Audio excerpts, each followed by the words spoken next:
कि जिक्रे रसूल पाक हो जिक्रे खुदा के बाद, जिक्रे खुदा के बाद जिक्रे रसूल पाक हो, जिक्रे खुदा के बाद हो बाती अंबिया के, हो बाती अंबिया के, मेरे मुस्तफा के बाद, मेरे मुस्तफा के बाद। जोड़े बोलो सुभान अल्लाह। और दुनिया में एहतराम के काबिल है जितने लोग, काबिल है जितने लोग, दुनिया में एहतराम के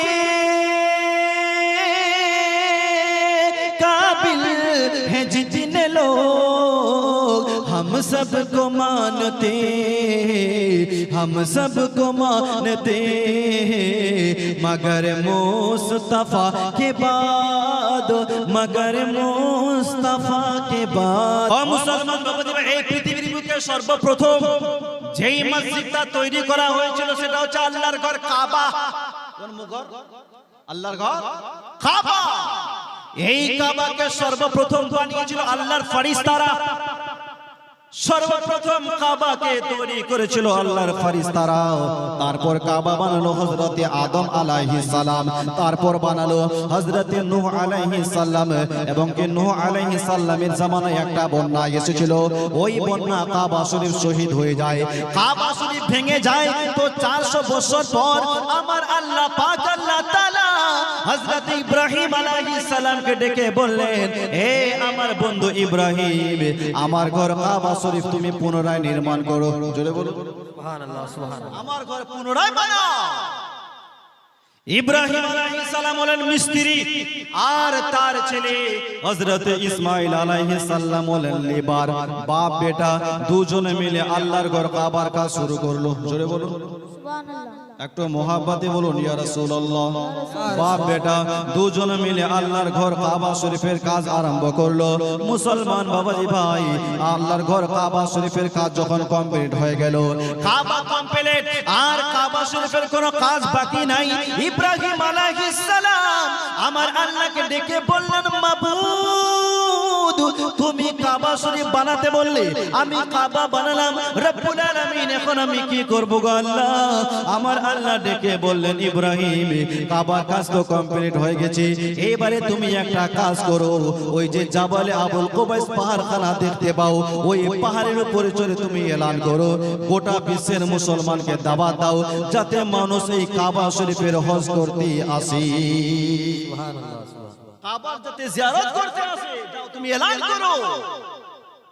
ইব্রাহিম আলাইহিস সালাম বলছেন, আল্লাহ আমি পাহাড়ের উপরে চড়ে এলান করব, আমার কণ্ঠ তো পাহাড়ের নিচে পৌঁছাবে না, তো আমার কণ্ঠ, আমার আওয়াজ গোটা পৃথিবীতে কেমন করে পৌঁছাবে?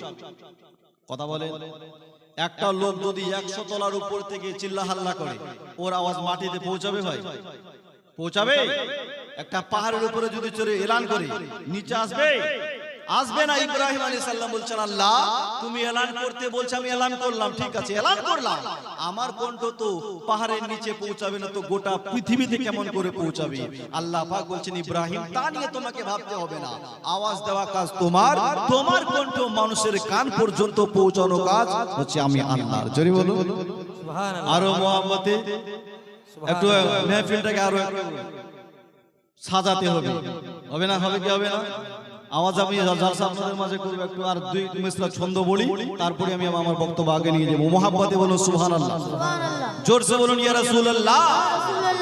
কে ভালোবাসি মুহাম্মদ, ভালো লাগে মুহাম্মদ, ভালোবাসি মুহাম্মদ, ভালো লাগে মুহাম্মদ, বলবো মুখে উচ্চ স্বরে নবীজির উম্মত, বলবো মুখে উচ্চ স্বরে love you Muhammad, I love Muhammad, I love you Muhammad, I love Muhammad, I love you Muhammad, বলবো মুখে উচ্চ স্বরে নবীজির উম্মত। জোরে বলুন সুবহানাল্লাহ সুবহানাল্লাহ। এই আই লাভ মুহাম্মদ নিয়ে ঝামেলা লাগিয়েছে না?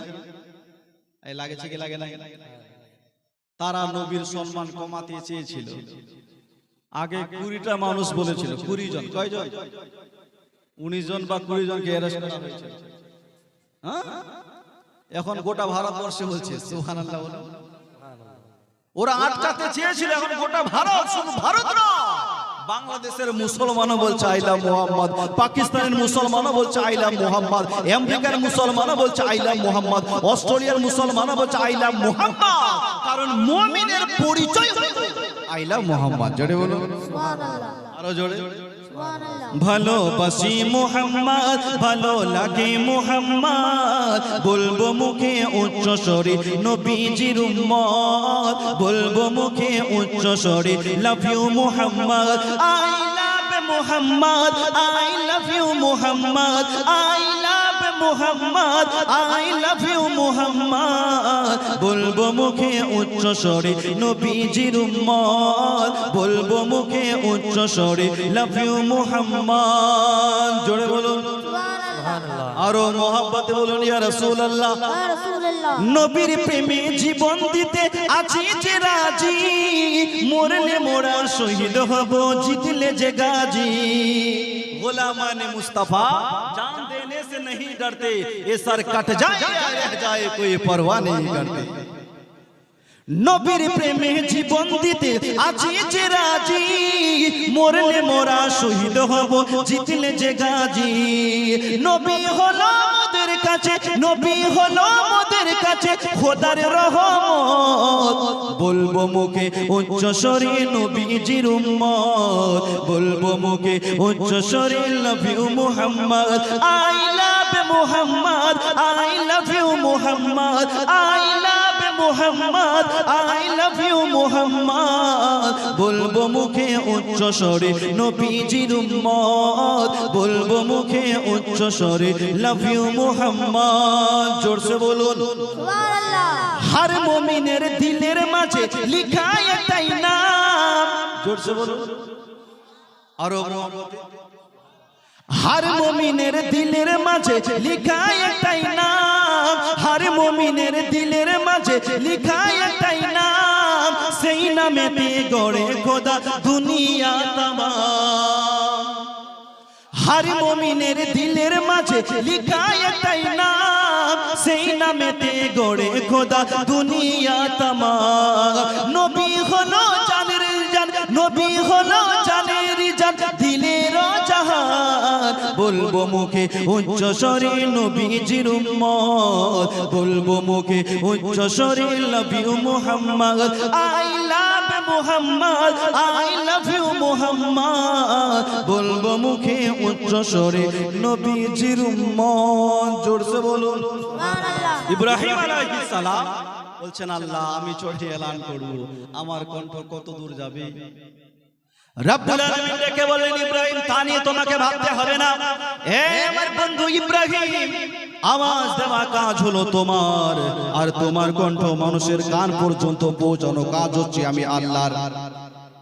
তাই ইব্রাহিম আলাইহিস সালাম জাবাল আবুল কবসের উপরে চলে গেলেন, আর চলে এলান করছেন ওয়াজিন ফিন নাস বিল হক। এই দুনিয়ার লোকেরা আল্লাহর ঘর কাবা শরীফের কাজ কমপ্লিট, তোমরা কাবার হজ করতে আসো, কাবার জিয়ারত করতে আসো।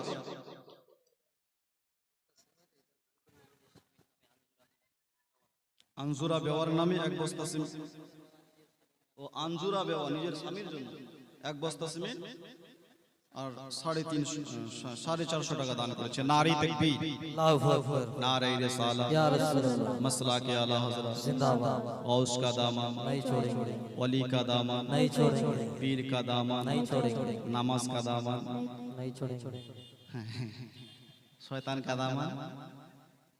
आई शैतान का दामन की बोलবেন ভাই, शैतान का दामन छोड़ देंगे। ইব্রাহিম আলাইহিস সালাম পাহাড়ের উপরে চললেন, জাবাল আবুল কুবাইস পাহাড় চড়ে এলান করছেন ওয়াজিন ফিন নাস বিল হক। এই দুনিয়ার লোকেরা আল্লাহর ঘর কাবা শরীফ কমপ্লিট, তোমরা আল্লাহর ঘর কাবা শরীফে হজ করতে আসো, জিয়ারত করতে আসো। মুসলমান ইব্রাহিম আলাইহিস সালাম যখন এলান করলেন, হযরত ইব্রাহিম আলাইহিস সালামের কণ্ঠ কত দূর গেল জানার দরকার আছে না নাই? এই যে এলান করলেন দুনিয়ার লোকেরা আল্লাহর ঘর কাবার কাজ হয়ে গেছে কমপ্লিট, তোমরা হজ করতে আসো, জিয়ারত করতে আসো। ইব্রাহিম নবী যে এলান করলেন, ইব্রাহিম নবীর কণ্ঠ কত দূর গেল। লেখক কিতাবের মধ্যে লিখতেছেন ইব্রাহিম আলাইহিস সালামের কণ্ঠ গোটা পৃথিবীর মানুষের কান পর্যন্ত পৌঁছেছে, গোটা পৃথিবীর মানুষ শুনেছেন। শুধু পৃথিবীর মানুষ নয়, যে সমস্ত বাচ্চারা মায়ের গর্ভে ছিল ইব্রাহিম আলাইহিস সালামের কণ্ঠ তারাও শুনেছেন, এবং কি যারা বাপের পৃষ্ঠে ছিল ইব্রাহিম আলাইহিস সালামের কণ্ঠ তারাও শুনেছেন, এবং যারা আলামে আরওয়াতে ছিল তারাও ইব্রাহিম আলাইহিস সালামের কণ্ঠ শুনেছে। জোরে বলুন সুবহানাল্লাহ। ও মুসলমান বাবাজি ভাই, আল্লাহর ঘর কাবা শরীফের কাজ কমপ্লিট।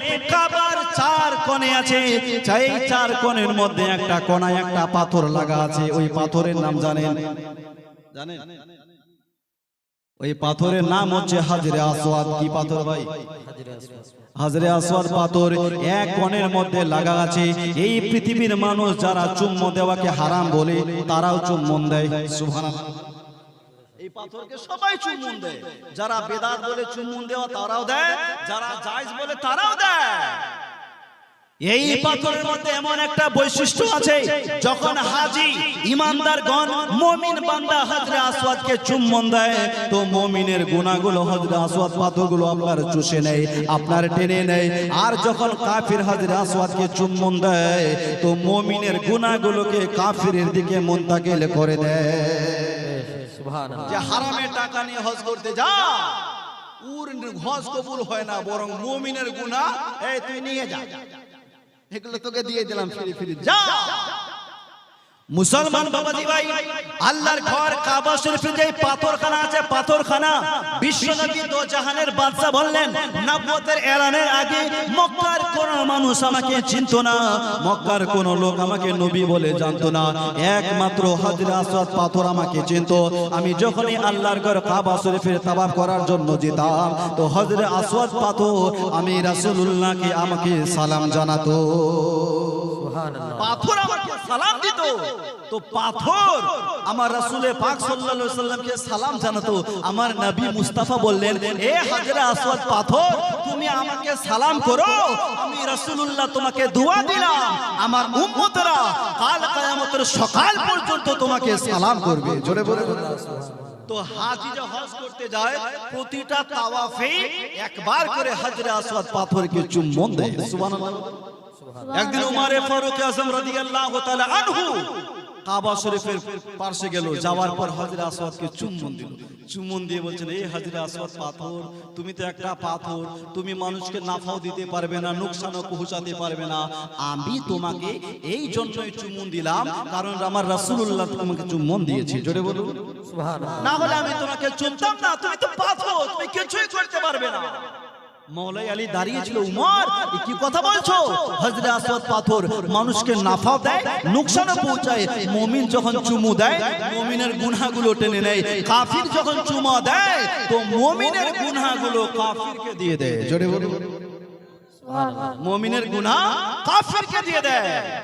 ও মুসলমান বাবাজি ভাই, বিশ্ব নবী দো জাহানের বাদশা নবী মুহাম্মদুর রাসূলুল্লাহ সাল্লাল্লাহু তাআলা আলাইহি ওয়াসাল্লাম কেমন নবী?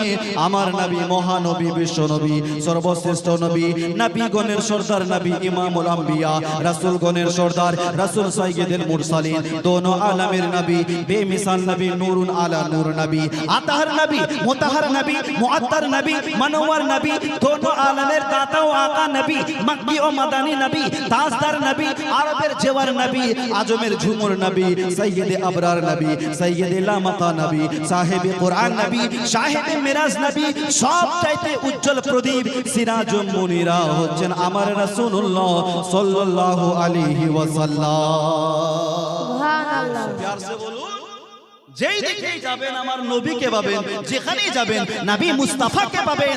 কারণ আদিবের আদবে নবীর নাম, খাতিবের খুতবায় নবীর নাম, মুহাররিরের তাহরিরে নবীর নাম, মুআররিখের তারিখে নবীর নাম, মুফতির ফতোয়ায় নবীর নাম, মুহাদ্দিসের হাদিসে নবীর নাম, মুতারজিমের তরজমায় নবীর নাম, আরশ কুরসিতে নবীর নাম, লৌহ কালামে নবীর নাম, হুরানে জান্নাতের কপালে নবীর নাম, গিলমানে বেহেশতের ছাতিতে নবীর নাম, নামাজের মধ্যে নবীর নাম, দরুদে পাকে নবীর নাম, মুসলিম শরীফে নবীর নাম আবু দাউদ শরীফে, নবীর নাম নাসাই শরীফে, নবীর নাম ইবনে মাজাহ, নবীর নাম আবু দাউদে, নবীর নাম কোরআনের পাতায় পাতায়, নবীর নাম যেখানে যেখানে খোদার নাম সেখানে সেখানে মুস্তাফার নাম।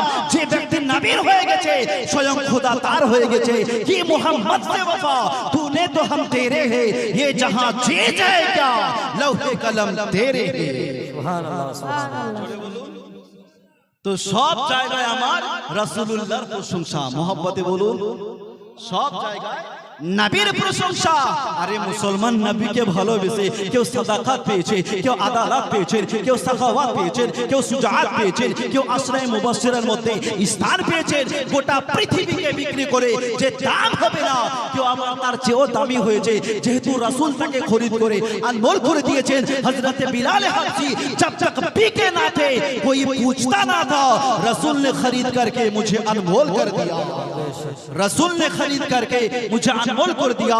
लक्ष्य করে দেখো গোলামানে রাসূল হাজী কাজী নামাজি হয়েছেন, ইমাম মুস্তাহিদ মুজাদ্দিদ হয়েছেন, মুফতি মুহাদ্দিস মুহাক্কিক হয়েছেন, আলিম মুআল্লিম মুসাল্লি হয়েছেন, পীর ফকির দরবেশ হয়েছেন, খাদিম মখদুম কালান্দার হয়েছেন, গাউস খাজা কুতুব হয়েছেন।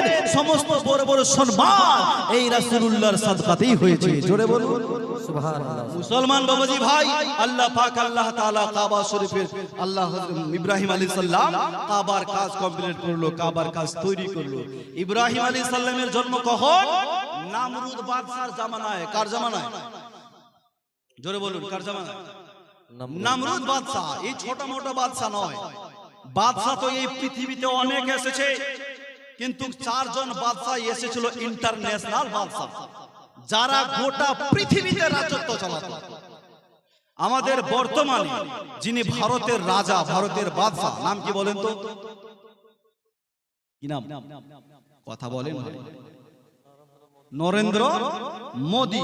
ইনার রাজত্ব শুধু ভারতবর্ষে চলে, পাকিস্তানে চলে, বাংলাদেশ চলে, কিন্তু চারজন বাদশা পৃথিবীতে এসেছিল, এরা গোটা পৃথিবীতে রাজত্ব চালাতো। এর মধ্যে দুইজন হচ্ছে মুসলমান আর দুইজন হচ্ছে কাফির। মুসলমানদের মধ্যে এক হচ্ছে হযরত সিকান্দার যুলকারনাইন আর এক হচ্ছে হযরত সুলাইমান আলাইহিস সালাম। আর কাফিরদের মধ্যে এক হচ্ছে বখতে নসার আর দ্বিতীয় হচ্ছে এই নালায়েক নামরুদ বাদশা। এই নামরুদ বাদশা গোটা পৃথিবীতে রাজত্ব করত। তো ইব্রাহিম আলাইহিস সালামের জন্ম নামরুদ বাদশার জামানায়। নামরুদ বাদশা একদিন একটা স্বপ্ন দেখলেন, আসমান থেকে একটা নূর আসলো আর আমার সমস্ত রাজ দরবার সিংহাসনকে জ্বালিয়ে পুড়িয়ে সারখার করে দিল, আমার রাজ দরবারকে শেষ করে দিলেন, নষ্ট করে দিলেন। এই রকম স্বপ্ন দেখে শয়তানের মাথা কাজ করে না। ওই জামানার যারা আলিম ছিল তাদেরকে জিজ্ঞাসা করছে যে আমার এই স্বপ্নের ব্যাখ্যা কি হতে পারে। তারা তখন বলতে লাগলেন, জাহাবানা, এমন একটা সন্তান ভূমিষ্ঠ হবে, এমন একটা ছেলে দুনিয়ায় আসবে, আপনার রাজ দরবারকে সিংহাসনকে নষ্ট করে দিবে, ধ্বংস করে দিবে, তাবাহি করে দিবে। তাই নামরুদ বাদশার ভয় হয়ে গেল। নামরুদ বাদশা এলান করলেন, যত ছেলে সন্তান হবে খুন করো, ছেলে হলে খুন করো। বাবাজি ভাই ছেলে সন্তান হলেই খুন করে দিত, কতল করে দিত। এর মাঝে হযরত ইব্রাহিম আলাইহিস সালামের মা গর্ভবতী, তার মাও জানে আমার গর্ভ থেকে যদি ছেলে সন্তান হয় তাহলে নামরুদ বাদশা জিন্দা জীবিত ছাড়বে না। তাই মা জননী কি করলেন, বাবা সন্তানকে বাঁচানোর জন্য বাড়ি থেকে বের হয়ে এক পাহাড়ি এলাকায় চলে গেল। হযরত ইব্রাহিম আলাইহিস সালামকে পাহাড়ি এলাকায় জন্ম দিল মা। প্রতিদিন একবার করে যায় আর নিজের কলিজার সন্তান হযরত ইব্রাহিম আলাইহিস সালামকে দুধ পান করিয়ে আসে। জোরে বলুন সুবহানাল্লাহ সুবহানাল্লাহ। বাচ্চার তো দুধ 10 মিনিট 15 মিনিট আধা ঘন্টা পর পর লাগে, লাগে না? লাগে কি লাগে না? না হলে যারা বিয়ে করেছে, যাদের বাড়িতে ছোট ছোট বাচ্চা আছে, রাতে তো ঘুম হয় না, হ্যাঁ ঘুমাতেই দেয় না। তো বাচ্চার দুধ লাগবে 20 মিনিট 25 মিনিট পর পর। মা একবার করে যেত আর দুধ পান করিয়ে চলে আসতো। বাকি সময় ইব্রাহিম নবী দুধ কোথায় পেতেন? উংলি চুষলে দুধের মজা পেয়ে যেত। সুবহানাল্লাহ সুবহানাল্লাহ।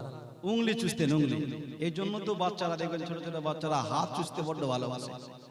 হাত চুষে না, উংলি চুষে। তো ইব্রাহিম আলাইহিস সালাম ওইখানে লালন পালন হয়, বাড়িতে নিয়ে আসে না ভয়।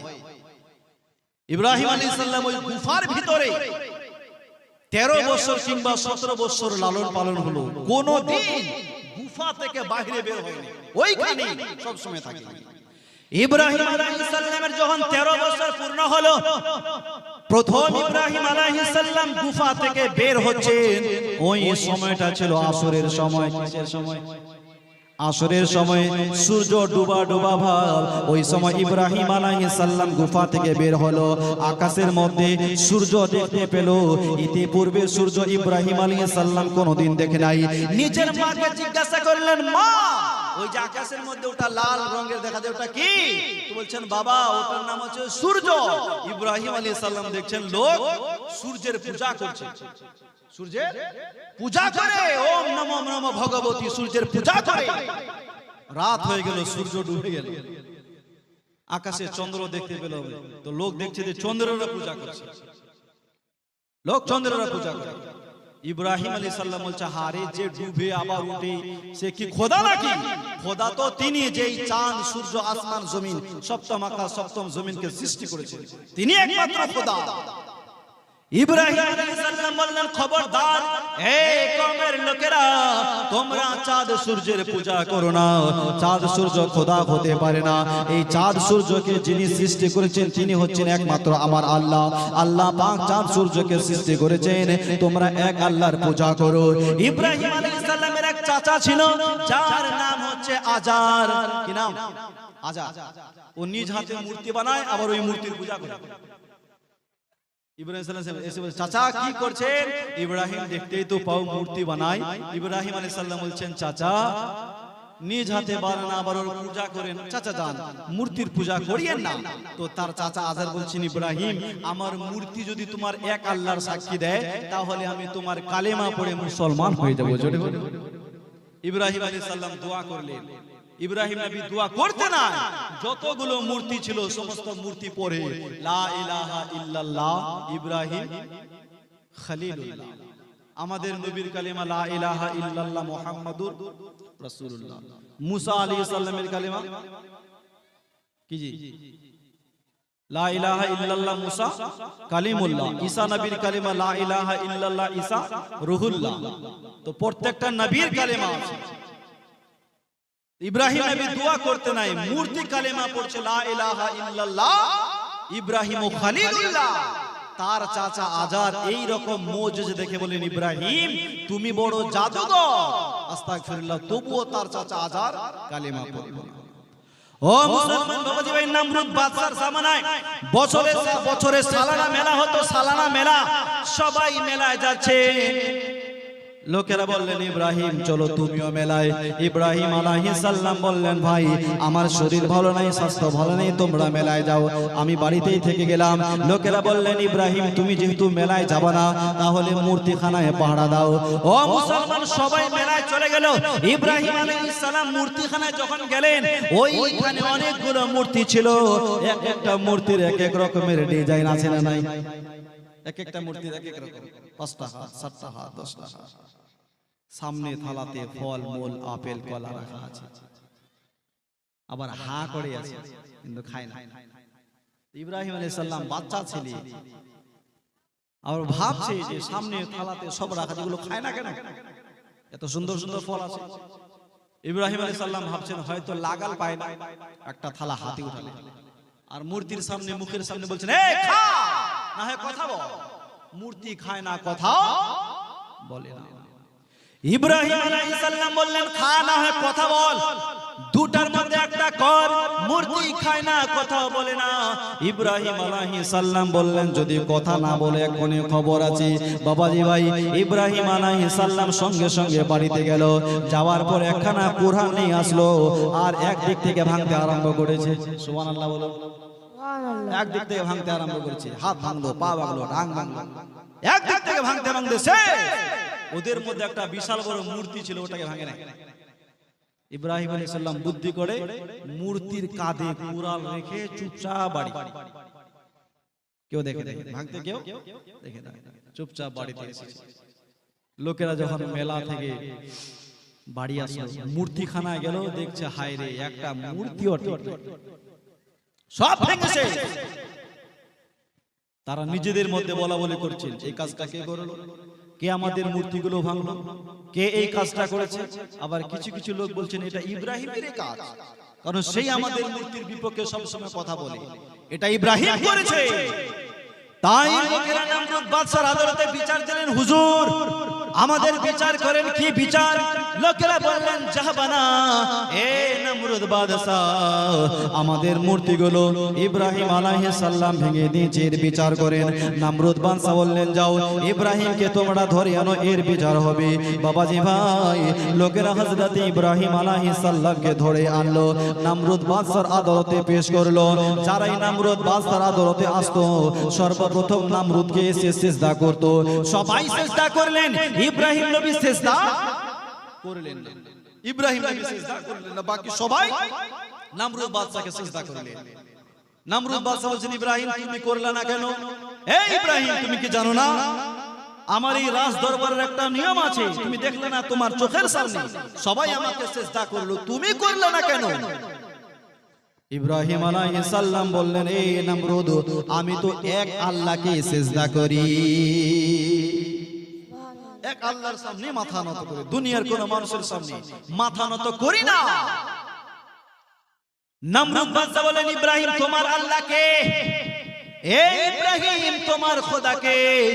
ইব্রাহিম আলাইহিস সালাম বললেন, আমার খোদা জীবন দেয় মরণ দেয়, তিনি হচ্ছে আমার একমাত্র আল্লাহ।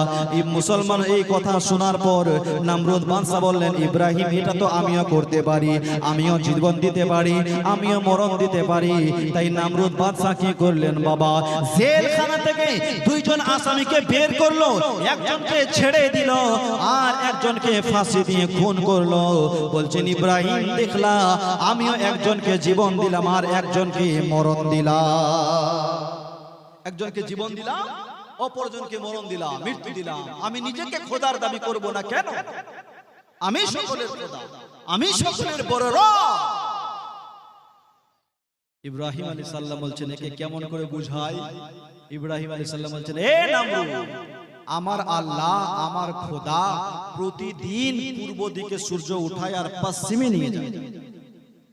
তুমি যদি খোদা হও, খোদা তো সব করতে পারে, খোদা সব করতে পারে। আমার আল্লাহ প্রতিদিন পূর্ব দিকে উঠায় পশ্চিমে নিয়ে যায়। তুমি যদি খোদা হও, খোদার দাবি করছো, একবারের জন্য সূর্যটাকে পশ্চিম দিক থেকে উঠাও, একবারের জন্য আমি তোমাকে খোদা বলে মেনে নেব। এটা নমরুদ কেন? কাউরি পক্ষে সম্ভব নয়। জোরে বলো, কাউরি পক্ষে সম্ভব নয়। কিন্তু আমাদের নবী, নবী মুহাম্মদুর রাসূলুল্লাহ পুনরায় পশ্চিম দিক থেকে সূর্য উত্তোলন করেছেন। করে নাই? করে নাই? করেছে। কখন? যখন হযরতে মওলাই আলীর আসরের নামাজ কাজা হয়ে যায়। ইয়া রাসূলুল্লাহ, আমি আপনার সেবায় রত ছিলাম, সূর্য ডুবে গেছে, আসরের নামাজ পড়তে পারি নাই। নবী আমার বলছেন, আলী আসরের নামাজ পড়বা? হুজুর সূর্য তো ডুবে গেছে, হুজুর সূর্য তো ডুবে গেছে। নবী বলছেন, আলী পড়বা? ইয়া রাসূলুল্লাহ, যদি পাই তাহলে কেন পড়বো না? জোরে বলো। আমার নবী শাহাদাত উংলি দ্বারা ইশারা করলো, নবী ইশারা করতে দেরি, সূর্য পুনরায় ফিরে আসতে দেরি করে নাই। জোরে বলো कि वो नमाज़े अली हो गई जब कजा, तो हुक्म आका कि सूरज ये कहने लगा। वो नमाज़े अली हो गई जब कजा, तो हुक्म आका कि सूरज ये कहने लगा। हुक्म आका कि सूरज ये कहने लगा, ए अली तुम नमाज तो भी करे लो अदा, ए अली तुम नमाज तो भी करे लो अदा।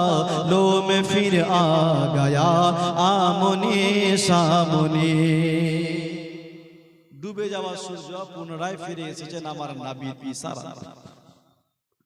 নবী ইশারা করেছেন, আকাশের চাঁদ টুকরা হয়েছে। নবী ইশারা করেছেন, পাথর কালিমা পড়েছে।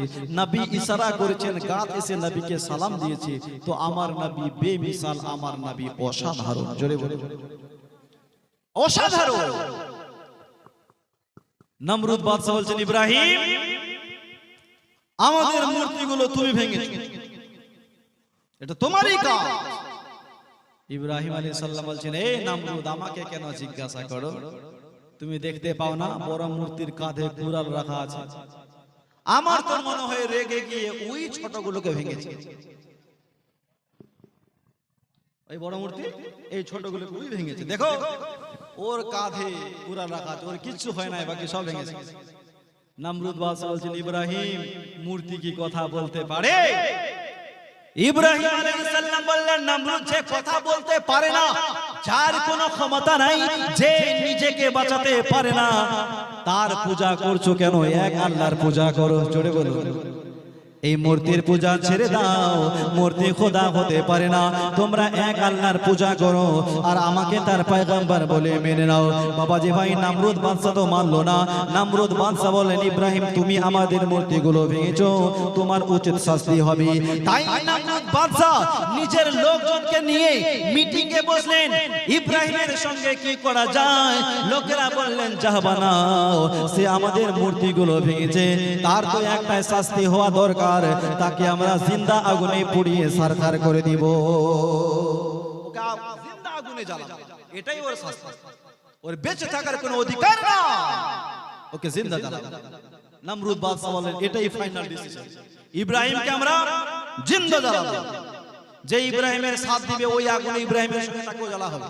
খবরদার কেউ যাতে ইব্রাহিম নবীর সাথ না দেয়। নমরুদ বাদশা কি করলেন, চার দেওয়ালে ইট দিয়ে বিশাল বড় পাঁচি বানালেন, যাতে ইব্রাহিম দৌড়ে পালাতে না পারে। ইব্রাহিম যাতে পালাতে না পারে, চার দেওয়ালে একটা জায়গা বানালেন। সবাইকে বললেন, খড়ি জমা করো। খড়ি জমা করা হলো, আগুন জ্বালালো।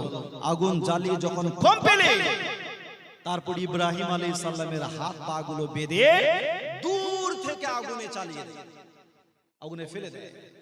ও মুসলমান বাবাজি ভাই, ইব্রাহিম আলাইহিস সালাম যখন আগুনের মধ্যে যায়, ওই সময় আল্লাহর ফেরেশতা হযরত জিবরিল আলাইহিস সালাম এসে বলেছিলেন, ওগো ইব্রাহিম নবী, যদি কোনো সাহায্য লাগে আমাকে বলুন। আপনি যদি বলেন মুহূর্তের মধ্যে আগুনকে আমি নিভিয়ে দেব, এই আগুন নিভাতে আমার মিনিটও লাগবে না, সেকেন্ডও সময় লাগবে না, আপনি আদেশ করলে মুহূর্তের মধ্যে আগুন নিভিয়ে দেব। ইব্রাহিম আলাইহিস সালাম বললেন, ভাই জিবরাইল, তোমার কাছে আমার সাহায্য লাগবে না, আমার আল্লাহ যদি আমাকে জানাতে চায়, আমি ইব্রাহিম আগুনে জ্বলতে রাজি আছি। ভাই জিবরাইল, তোমার কাছে আমার সাহায্য লাগবে না। আচ্ছা ভাই বলো জিবরাইল, আগুন কে জ্বালায়?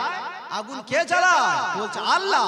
ইব্রাহিম আলাইহিস সালাম বলছেন, জানতা হে ও মেরে রব্বে জালিল, আগ মে জাতা হে উনকা খলিল। জোরে বলে।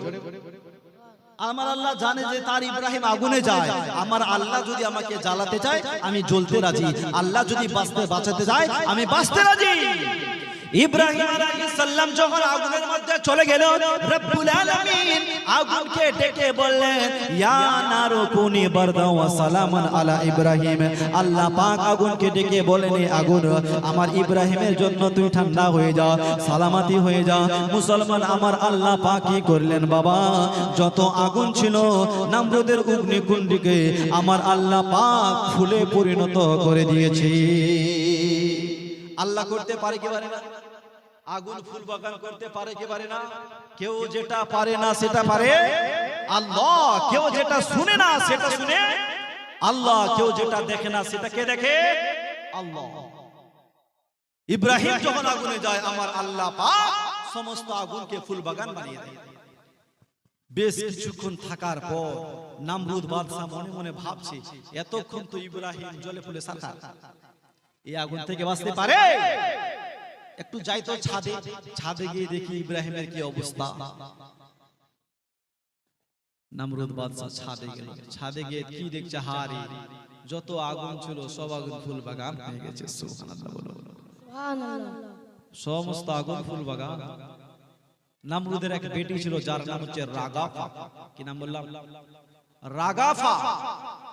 এই রকম দৃশ্য দেখে, এই রকম মুজিজা দেখে নমরুদের বেটি রাগাফাও আগুনের মধ্যে ঝাঁপ দিয়ে পড়ে যায়। ইব্রাহিম নবীর কালিমা পড়ে আগুনে ঝাঁপ দিয়ে পড়ে যায়। তো নবীর মুহাব্বতে নমরুদের বেটি রাগাফা ঝাঁপ দিয়েছে, তো নমরুদের বেটি রাগাফাকেও আগুন পুরাতে পারে না। অন্তরে নবীর মুহাব্বত ছিল, নবীর মুহাব্বত ছিল, দুজনেই সালামতে বের হয়ে গেল। নমরুদ বাদশাহ বেটিকে জিজ্ঞাসা, বেটি নাকরা গাফা কেমন করে বাঁচলা? এই ইব্রাহিম কেমন করে বাঁচলা? বলছে আমার আল্লাহই বাঁচাচ্ছে।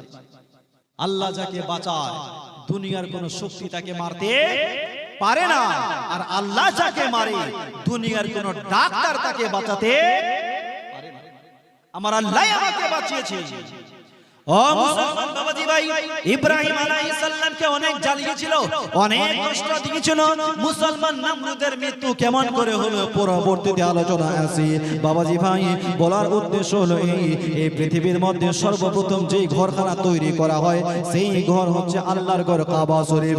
আমার আল্লাহ ডেকে বললেন, বান্দা তোমার জন্য জমিন বিছালাম, আসমান বানালাম, পাহাড় বানালাম, পর্বত বানালাম, যাহা কিছু দেখছো আমি আল্লাহ তোমার জন্যই বানিয়েছি।